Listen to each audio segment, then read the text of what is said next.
यह वर्ष बीथोवन का 250वां वर्ष है।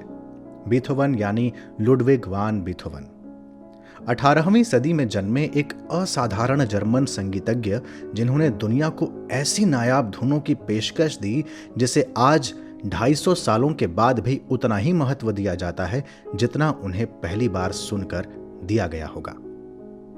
दिसंबर 1770 में एक संगीत घराने में जन्मे बीथोवन की शुरुआती तालीम बेहद खुरदुरे ढंग से उनके पिता ने की। बीथोवन को जोर जबरदस्ती के साथ संगीत के हवाले किया गया। 7 साल की उम्र में बीथोवन ने मंच पर पहला संगीत प्रदर्शन किया और 13 साल तक आते आते उनका पहला काम सामने आया।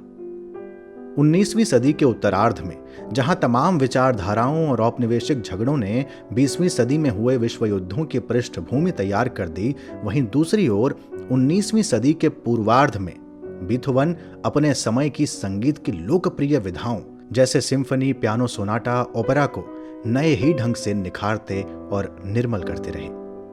बीथोवन संगीत के जरिए मानवता को उस नई दिशा के मुहाने तक लाने का प्रयत्न करते रहे जिसे महसूस करते हुए नीत्शे ने कहा, बिना संगीत जीवन केवल एक भूल होगा।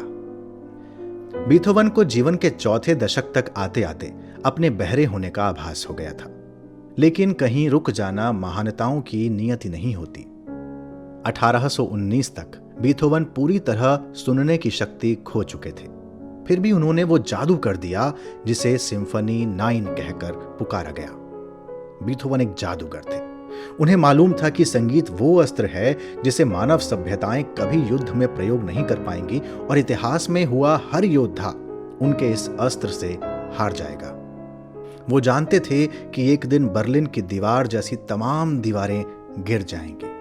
वो ये भी जानते थे कि जब जब सभ्यताओं पर संकट होगा और दुनिया अंधकार में होगी तो लोग शस्त्र नहीं संगीत चुनेंगे।